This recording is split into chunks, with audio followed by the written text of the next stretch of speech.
एक मोती चिमणीचा. एका चिमणीला एक मोत्याचा दाणा सापडला. म्हणजे प्रथम तिला तो दाणाच वाटला. नीट चावला जाईना तेव्हा ती मनाशी म्हणाली, हा काहीतरी निराळा प्रकार दिसतोय. हा चावता न येणार प्रकार पुन्हा ड्रेसिंग टेबलावर ठेवावा का, असा विचार करीत असतानाच सौ पटवर्धन खोलीत आल्या. ह्या चिमण्यांनी हैदोस घातलाय असं म्हणत त्या अचानक आल्या. चला ग मेल्यांनो, असं म्हणत त्या चिमणीच्या अंगावर धावल्या. चोचीतल्या दाण्यासकट चिमणी कपड्याच्या तारेवर बसली. पटवर्धनबाई पुन्हा किंचाळल्या, तू माझी धुतलेली साडी खराब करच, मग सांगते तुला काय ते. शिरीष आला की एअरगन काढून ठेव म्हणून बजावतेस त्याला. चिमणी म्हणाली, काय कृतज्ञ आहेस ग मावशे. तुझा शिरीष एवढासा होता तेव्हा त्याला भरवताना घासा घासा गणिक मलाच सारखी हाका मारित होतीस ना. आता त्याच शिरीषला मला गोळी घालायला सांगतेस काय. पण चिमणीच्या बोलण्याकडे लक्ष द्यायला पटवर्धनबाईंना सवड नव्हती. गळ्यातील नवीन केलेली मोत्याची माळ हातानं सारखी करीत त्या आरशासमोर उभ्या होत्या. स्वतःच्या प्रतिबिंबाकडे बघत त्या म्हणाल्या, माळ तर मस्त झाली, आता त्याला मॅचिंग मोत्याची अंगठी केली की झालं. मोत्याच्या बांगड्या कुड्या आहेतच, अंगठी केली की सेट तयार झाला. एवढं बोलून त्या खाली वाकल्या आणि एकदम किंचाळल्या, हे काय, इथला मोती काय झाला. आपल्या चोचीत आपण पकडलेला साक्षात मोती आहे हे चिमणीला समजताच ती न हाकलता उडून गेली. तू आज आपल्या घरट्यात काय आणलं आहेस, पंख साफ करता करता चिमण्याने विचारले. त्याला मोती म्हणतात, चिमणी म्हणाली. त्याचा काय उपयोग. त्याचं मी लॉकेट माझ्यासाठी करणार आहे. कशाला. गळ्यात घालायला. म्हणजे काय होतं. चिमण्याच्या या तटस्थ अरसिक वृत्तीवर चिमणी चिडली. ती ओरडत म्हणाली, तुम्हाला काही बायकोचं कौतुक आहे का. काडी काडी जमवून मी घर उभं करते, त्यात तुमची काडीची मदत नाही. इकडची काडी तिकडे करायला नको. टोळ भैरवांबरोबर आकाशभर उडत बसायचं. कशाची हौस नाही, मौज नाही. आता नाही मला सहन होत. तुमच्या चोचीवर टिच्चून सांगते, मी ह्या मोत्याचं लॉकेट करणार. चिमणा हादरला. चिमणी प्रथमच एवढी चिडली होती. तिची समजूत घालायलाच हवी होती, नाहीतर तिनं जवळ येऊ दिलं नसतं रात्री. पंख साफ करायचं काम सोडून तो म्हणाला, चुकलो बाई चुकलो. इतके एकदम चिडू नकोस कळलं. चिमणीचा सूर जरा खाली आला. ती म्हणाली, तुम्हाला कशाचीच कशी आवड नाही हो. सगळेच पक्षी सारखे कसे असतील. काही काही गोष्टी इतरांच्यासाठी करायच्या असतात. ठीक आहे, काय करू. उद्या माझ्याबरोबर पेठ्यांच्या दुकानात याल. पेठे म्हणजे ते सोने चांदीवाले. तेच. त्यांच्या दुकानात मी पाय ठेवणार नाही. का. आपलं घरटं त्यांनी 4 वेळा मोडलं होतं. आपल्याला घरटं कुणीच बांधू देत नाहीत. एकट्या पेठ्यांवर रागवायचं कशाला. आपलं काम झालं की लगेच निघायचं. कसलं काम. त्यांच्याकडे लॉकेट टाकीन म्हणते. सकाळी मी उडून जायच्या आत आठवण कर. चिमणी खुश झाली. पेठ्यांच्या दुकानात चिमणा चिमणी वाट पाहून कंटाळली. तासभर त्यांच्याकडे कुणी लक्षच दिलं नाही. चिमणा कंटाळून निघून गेला आणि तेवढ्यात पटवर्धनीबाई पेठ्यांकडे आली. तिनं मोती सापडत नसल्याची वार्ता पेठ्यांना सांगताच चिमणीचं धाबं दणाणलं. ही बया गेल्याशिवाय आपल्याला तोंड उघडता येणार नाही म्हणून चिमणी हताश होऊन घरी गेली. चिमणा हसत राहिला. दुसऱ्या दिवशी सकाळची कामं संपवून पेठ्यांकडे जायचं म्हणून चिमणी मोती शोधू लागली, तर तिला मोती कुठेच सापडेना. चिमण्याला काहीच माहीत नव्हतं. चिमणीने घरटं उलतं पालतं केलं, मोती सापडेना. हे काम नक्की कावळ्याचं. तिनं चिमण्याजवळ संशय बोलून दाखवला. ताण असह्य होऊन चिमणी रडू लागली. चिमणा म्हणाला, चिमणे माझं ऐक. मुळातच ही कामं आपल्यासारख्या पक्ष्यांची नव्हेत. पक्ष्यानं जे शोभल तेच करावं. साधी राहणी ठेवावी. तरी बरं नुसतं मोती गेला. लॉकेट केल्यावर ते गेलं असतं तर किती धक्का बसला असता. आपलं घर हे असं. पिल्लं सांभाळताना चोचीत दम येतोय. दागिने कुठे सांभाळायचे? चिमणीला कळत होतं. ती म्हणाली, मी लॉकेट करणार नाही, पण मला माझी शंका पडताळून पाहायची आहे. मोती फक्त कावळ्याच्या घरात आहे का पहा, मग माझं काही सांगणं नाही. कावळा घरात नसताना बघून याल? चिमणा हो म्हणाला. त्याप्रमाणे जाऊन आला. मोती कावळ्याच्याच घरी होता. मोती परत मिळवून द्यायच्या बाबतीत कावळ्याला विनंती करण्यात जसा अर्थ नव्हता, त्याप्रमाणे चिमणाही काही धडपड करील ह्याची शक्यता नव्हती. ही आघाडी चिमणीनं स्वतःच्या हिमतीवर उघडायची ठरवलं.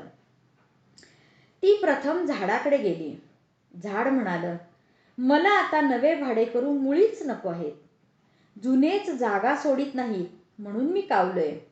माझ्या डाव्या फांदीचा एक भाग कधीही कोसळणार आहे, तरी पक्षी जागा सोडत नाहीत. चिमणी म्हणाली, मी जागेसाठी नाही आले. मला दुसरी मदत करशील का? शक्य असेल तर करीन. तू तुझ्या फांद्या जोरजोरात हलवशील का? म्हणजे काय होईल? कावळ्याचं घरटं पडेल. तुझा कावळ्यावर राग का? त्यानं माझा मोती पळवला. झाड गप्प बसलं. तू मदत केली नाहीस तर दुसरं कोण करणार? झाड म्हणालं, तू म्हणतेस ते खोटं नाही, पण माझी परिस्थिती बघ. सोसाट्याचा वारा आला तरी मी मुळापासून हादरतो. स्वतःला सावरायचं कसं हेच मला कळत नाही. मला वाटतं माझे दिवस आता संपत आले असावेत. तसं असेल तर शेवटी शेवटी कशाला कुणाशी वैर करायचं? चिमणी नाईलाजाने परतली. झाड आपलं ऐकत नाही, झाडाला ऐकायला लावील असा कुणी आहे का? तेवढ्यात चिमणीला समोरून एक लाकूड तोड्या येताना दिसला. तिने लाकूड तोड्याकडे धाव घेतली. दादा, माझे एक काम करशील का? सांग, समोरचं झाड तोडशील का? कशासाठी? तू जर ते झाड तोडायला लागलास तर झाड म्हणेल, नको नको, मला तोडू नको, मी फांद्या हलवतो. मग कावळा म्हणेल, नको नको, फांद्या हलवू नको, मी मोती परत करतो. तसं झालं म्हणजे मला माझा मोती परत मिळेल. लाकूड तोड्या नुसता हसला. त्याने बटव्यातून तंबाखू काढायला प्रारंभ केला. चिमणे, तू लय जंक्शन आहेस. म्हणजे काय? झाड तोडा या आजकाल हुकूम लागतो या. कुणाचा? जंगलाधिकारी. ते कुठं असतात? अशी पळ. ह्या मिल्टाला डाग बंगल्यावर हायती. खुशीत हायती. रातच्याला बाई धरली, बाटली फोडली. जा जा, साहेब खुशीत हायती. ऑर्डर आण की, घाव घातला पग.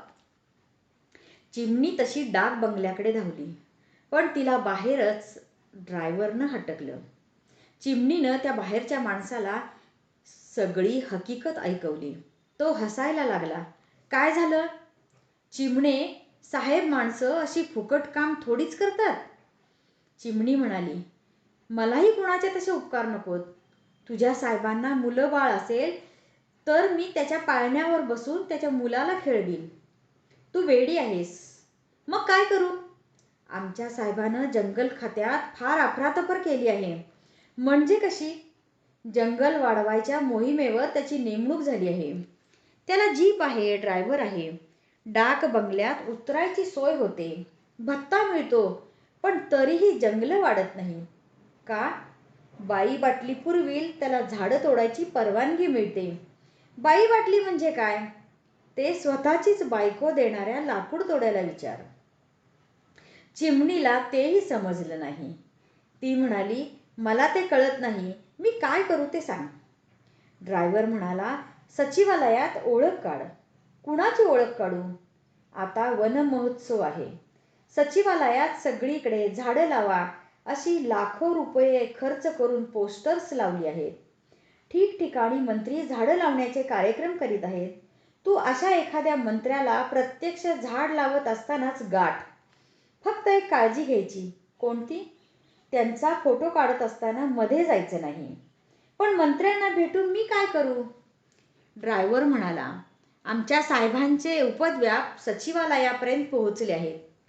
त्यांची बदली केव्हाही होईल, म्हणून त्यांची बदली करू नका. असा हुकूम तू मंत्री महाशयांकडून आण. मग साहेब झाड तोडायचा हुकूम देतील.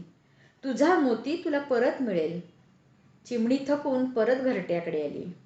वाटेत तिला तो लाकूड तोड्या भेटला. त्यानं एक भलं मोठं झाड नुकतंच तोडलं होतं. जरुरीपुरत्या मोळ्याही रचून ठेवल्या होत्या. ते दृश्य बघत बघत घरट्याकडे परतली. ती खूप दमली होती. घरी आली तर चिमणा नुसता बसलेला होता. चिमणीनं घरात पाऊल ठेवताच विचारलं, मी नसताना दुसरी एखादी चिमणी आली होती का? चिमण्यानं काही उत्तरच दिलं नाही. चिमणीनं जास्त पिच्छा पुरवला नाही. ती दमली होती. तिला भूक लागली होती. मोती मिळवण्यासाठी काय काय करावं लागेल हे तिला कळलं नव्हतं. आपल्या शक्तीबाहेरचंच एकूण हे प्रकरण आहे ह्याची तिला जाणीव व्हायला लागली होती. पण ती गप्प बसणार नव्हती. काहीतरी जबरदस्त करावं लागणार आणि ते करायचं. त्यापूर्वी काहीतरी खायला हवं. तिनं पुन्हा डुलक्या घेणाऱ्या चिमण्याला विचारलं, काही आणलंत का माझ्यासाठी? चिमणा म्हणाला, आत जाऊन बघ. चला एकदम बसू. मी जेवलो. तुझ्यासाठी 4-5 अळ्या पानाखाली झाकून ठेवल्या आहेत. चिमणी आत गेली. चिमण्याला नीट झाकपाक पण करता येत नाही. पानाखालून 2 अळ्या बाहेर यायला लागल्या होत्या. चिमण्यानं आठवणीनं काही ना काही खायला आणलं. हेच काय कमी झालं? हरकत नाही, मधून मधून पक्षी की दाखवतो. चिमणीनं अळ्यांचा फडशा पाडला. अळ्या आणताना आज चिमण्यानं डोकं वापरलं होतं. चिमणीला गेले कितीतरी दिवस तांदळातल्या अळ्यांचा कंटाळा आला होता. त्या अळ्यांनी वजन वाढतं असंही कोणीतरी सांगितलं होतं. आज चिमण्यानं तांदळातल्या अळ्या आणल्या नव्हत्या. जेवण संपवून ती चिमण्याजवळ आली. एकच डोळा उघडून चिमण्यानं चिमणीचा मूड कसा आहे याचा अंदाज घेतला. आपल्या धावपळीत चिमण्याला काडीचा रस नाही हे तिला माहीत होतं. तरीही केव्हा तरी त्याची मदत आपल्याला नक्की लागणार. चिमण्याला त्यासाठी खुश करणं जरुरीचं होतं आणि ते अगदी सोपं होतं. चिमण्यानं जवळ सरकण्याची खूण करताच चिमणी जवळ सरकली. चिमण्यानं विचारलं, सकाळपासून कुठे वणावणा उडत होतीस? चिमणी गप्प होती. चिमणा म्हणाला, शहाणी असशील तर माझं ऐक. त्या मोत्याची आपल्याला गरज नाही. त्यानं संसार थांबलेला नाही. उगीच इरेला पेटू नकोस. 10 माणसांना भेटून ही कामं व्हायची नाहीत. सचिवालयात तर मुळीच जाऊ नकोस. तिथे कुणीही ठिकाणावर नाही. का? दिल्लीत काहीतरी गडबड चालली आहे. तिकडे सगळे पळापळ करीत आहेत. आपल्याला काहीतरी उपयोग होईल का विचारावं. तू अगदी खुळ्यासारखं बोलतेस. का? आपण केवढेशे असं म्हणू नये. सेतू बांधायला श्रीरामचंद्रांनी सुरुवात केली तेव्हा एवढ्याशा खारीने पण मदत केली होती, माहीत आहे? चिमणा म्हणाला, तो काळच निराळा होता. परिटासारख्या सामान्य नागरिकानं आळ घेतला तोही खोटा, तर राजानं अकारण पत्नीचा त्याग केला आणि सध्या अफरातफर, फितुरी, स्वार्थ ह्याबद्दल सगळा देश कोलाहल करीत असताना मंत्री, पुढारी खुर्च्यांना चिकटून आहेत. चिमणी बघत राहिली. ऐदी कामचुकार डुलक्या घेत बसणाऱ्या चिमण्याला हे सगळं कसं समजतं हे तिला कळेना. चिमणा म्हणाला, म्हणूनच म्हणतो, कावळ्यांचंच राज्य आहे. त्यात कावळ्यांच्या विरुद्ध तुझी फिर्याद कोण ऐकणार? किरकोळ पक्ष्यांना इथं किंमत नाही. पक्ष्यांच्या अंगात दुसऱ्यावर प्रचंड उपकार करता येतील अशी ताकद पाहिजे किंवा जबरदस्त उपद्रव देता येईल अशी एखादी शक्ती पाहिजे. ह्या दोन्हीपैकी एक गोष्ट ज्या पक्ष्यांकडे आहे त्याचीच कामं होतील. मंत्र्यांनी रोपटं लावल्याबरोबर चिमणी तिथं जाऊन बसली. कुणीतरी विनोद केला, पाहिलं? रोप लावल्याबरोबर त्याला फळ यायच्या आत पक्षी हजर. पक्षी काय आणि पक्ष काय? चिमणीनं त्याच माणसाला दादा म्हणून हाक मारली. तो गृहस्थ थबकला. दादा, हे मंत्री दादा माझं काम करतील का? दादा म्हणाला, ते कुणाचंही काम करतात. त्यांना फक्त एक वॅट 69ची बाटली दे. कुठे मिळते? दादांनी एका व्यापाऱ्याचं नाव सांगितलं. चिमणी पेढीवर गेली तेव्हा व्यापारी कामाला गेला होता. मुनीमजींनी विचारलं, चिऊताई इकडे कुठे? चिमणीनं विचारलं, आपण कोण? मी चिमणशेठचा मुनीम. चिमणशेठची सगळी कामं मीच बघतो. मुनीम दादा, माझे एक काम कराल का? सांग. मला एक वॅट 69ची बाटली देशील का? नाकावर घसरलेला चष्मा डोळ्यांवर सरकवीत मुनीमजींनी विचारलं, तू मंत्री महाशयांकडून? त्यांच्याकडूनच आले मी. आता तुला पाठवलं का? होय. कमाल आहे. एकदा एखाद्या माणसाकडून मिळतं असं समजलं की हात धुवून माणसं त्याच्याच मागे लागतात. ती कसली बाटली असते? त्यात उंची दारू असते. ती साहेबाच्या गावात मिळते. मंत्री साहेबांनी विमानतळावर खास सूचना देऊन ठेवल्या आहेत. तिकडून त्या बाटल्या साहेबांकडे येतात. पण त्यातल्या निम्म्या मंत्री महाशयच पळवतात. आता एक सांग, तू का आलीस तेवढ्यासाठी? चिमणी म्हणाली, मंत्र्यांना बाटली मिळाली की ते फॉरेस्ट ऑफिसरची बदली करणार नाहीत. त्यांची बदली झाली नाही म्हणजे ते लाकूड तोड्याला झाड तोडायला सांगतील. लाकूड तोड्या झाड तोडायला लागला की झाड म्हणेल, नको नको, मी फांद्या हलवतो. मग कावळा म्हणेल, नको नको, मी मोती परत देतो. मग मला माझा मोती परत मिळेल. मुनीम म्हणाला, शेठजी, इथून पुढे एकही बाटली मंत्र्यांना देणार नाही. ते आता कुणालाही घाबरत नाहीत. मग मी काय करू? एक गुपित सांगतो. शेठजी तसे कुणाला घाबरत नाहीत, पण ते शेटाणीला टरकतात. तू शेटाणीला शेठजींच्यावर रुसायला सांग, म्हणजे तुला बाटली मिळेल. मुनीमजींना थँक्स म्हणत चिमणीनं शेटाणीकडे मोर्चा वळवला. तू शेठजींच्यावर रुसशील का? चिमणीची सगळी हकीकत ऐकून शेटाणी म्हणाली, मी शेठजींच्यावर रुसायला तयार आहे, पण त्यापूर्वी तू तबस्सुमला माझी टेलिव्हिजनवर मुलाखत घ्यायला लावशील का? मी रामायण सिनेमात शूर्पणखेचं काम केलं होतं. रात्री चिमणा म्हणाला, तू अजून माझं ऐक. एका मोत्यासाठी एवढा आटापिटा करू नकोस. त्यापेक्षा थोडं संसाराकडे लक्ष ठेव. पेडर रोडवरच्या पटेलांच्या घरातल्या अंड्यांकडे एकदा जाऊन ये. आंग्रेवाडीतल्या थिट्यांच्या घरातील पिल्लं आता उडायला लागतील. त्यांना आता शिकवायला लागलं पाहिजे. ते मी सगळं करीन. पण ही माणसं अशी का? काय झालं? ही अशी का वागतात? ते समजणं फार सोपं आहे, पण मी माणसांवर जास्त विचारच करीत नाही. नका करू, पण माणसांना नक्की काय हवंय? चिमणा पटकन म्हणाला, हे माणसांचं माणसांना सांगता येत नाही. तिथं आपलं काय? एक गोष्ट मात्र दिसते की माणसाला त्याच्याजवळ जे आहे ते पुरेसे वाटत नाही. स्वतःजवळ जे आहे त्यातली ताकद त्याला जाणता येत नाही, म्हणून तो दुसऱ्या गोष्टीमागे पळत सुटतो. चिमणी चिमण्याकडे आदराने बघत होती. ती म्हणाली, तुम्हाला सगळं हे कसं समजते हो? चिमणा म्हणाला, जिथं वावरतो, राहतो, तिथं बारकाईनं बघायचं असतं, ऐकायचं असतं. निरनिराळ्या माणसांच्या घरातून आपण घरटी बांधली. त्या प्रत्येक घराचा मी अभ्यास केला. एका खोलीतल्या संसारापासून अख्खी इमारत ज्यांच्या मालकीची आहे असे सगळे संसार आपण पाहिले. त्या प्रत्येक घरातली माणसं घरात कशी वागत होती, बाहेर कशी वागत हे मी बघत होतो. त्या सगळ्यांच्या गप्पा ऐकत होतो. संपूर्ण समाधान एकाही घरानं दिलं नाही. म्हणून तर एकदा एका ठिकाणी घरटं केल्यावर आपण तिथं दुसऱ्यांदा जात नव्हतो. 100 ठिकाणी नाचायला लावता म्हणून तू चिडत होतीस. मी चुकले. असं मनापासून वाटत असेल तर त्या मोत्याचा नाद सोडून दे. माणसं जशी एखाद्या क्षुल्लक सुखाच्या मागे पळत सुटतात तसं तू करू नकोस. चिमणी गप्प बसली. चिमणा म्हणाला, हे एवढंच फक्त पटत नाही ना? चिमणी म्हणाली, मी आत्तापर्यंत एवढी धावपळ केली आहे की आता हे काम अर्ध्यावर सोडणं बरं वाटत नाही. चिमणा गप्प बसला. तबस्सुमने भलतीच अट घातली. ती म्हणाली, भारतामध्ये एक आंतरराष्ट्रीय कीर्तीचा चित्रकार आहे. तो नेहमी कलकत्त्याला असतो. त्याचं नाव निखिल चट्टोपाध्याय. तो सध्या मुंबईत आला आहे. ताजमध्ये तो उतरलाय. त्यानं जर माझं पोर्ट्रेट करायचं कबूल केलं तर मी शेटाणीची मुलाखत घेईन. ताजमहालमध्ये प्रवेश मिळवताना चिमणीला फार त्रास झाला. तिथल्या सगळ्या खिडक्या बंद होत्या. खिडक्या बंद करून राहणाऱ्या अप्पलपोट्या माणसांचा तिला राग आला. शेवटी संधी साधून दार उघडलं जाताच तिनं दारातून प्रवेश केला. आत शिरल्याबरोबर चिमणीला गारगार वाटलं.